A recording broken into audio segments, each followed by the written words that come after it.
We don't know his exact intentions, but all the reports and the rumours and the sources are saying he is interested in it. So why would he walk away from Messi, Neymar and Mbappe to go to a team that just lost to Watford and appears to be, as Brian says, a bit of a mess? The Premier League and the challenge of turning that club around and playing in a league where there's no...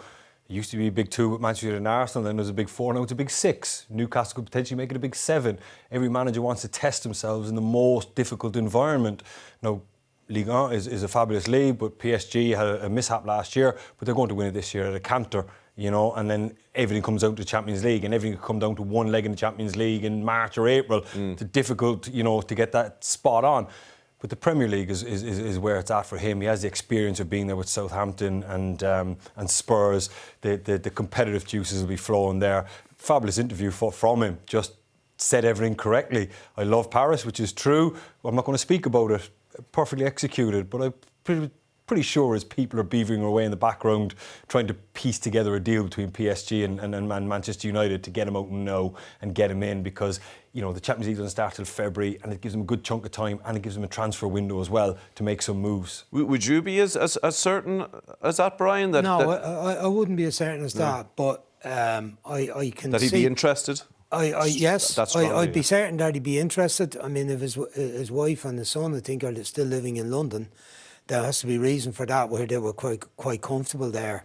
I think the French league isn't anyway as attractive as the Premier League at the moment. I mean, it's a runaway job for PSG this year, although they lost the league last year, and there were certain criticisms of him. So maybe he doesn't feel that comfortable there. His relationship with Leonardo, the director of football or technical director, whatever his title is, isn't supposed to be so good. There's been a lot of criticism of him that he hasn't got the best out of the new players. They signed 6 very, very famous, very expensive players in the summer. He hasn't got much from Wijnaldum, for instance. Messi's only played about half the matches. He's got his first league goal the weekend.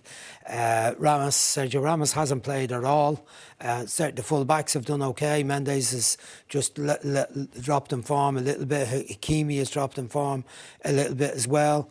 So I'm not sure he's probably as happy as he portrayed. Settled, and he would also know the history of PSG, which is we sack the manager if we don't win the Champions League. So it meant that every manager's been getting turned over the last few years. And Tuchel was halfway through last season, he was gone, but was able to go and win the Champions League with Chelsea. So maybe he doesn't really trust the people that are running the show there. So I can see that, but whether it can happen now, I'd be a bit sceptical that you know, I'd understand what Damien said, the people in the background about having discussions, but I don't know whether that could happen now.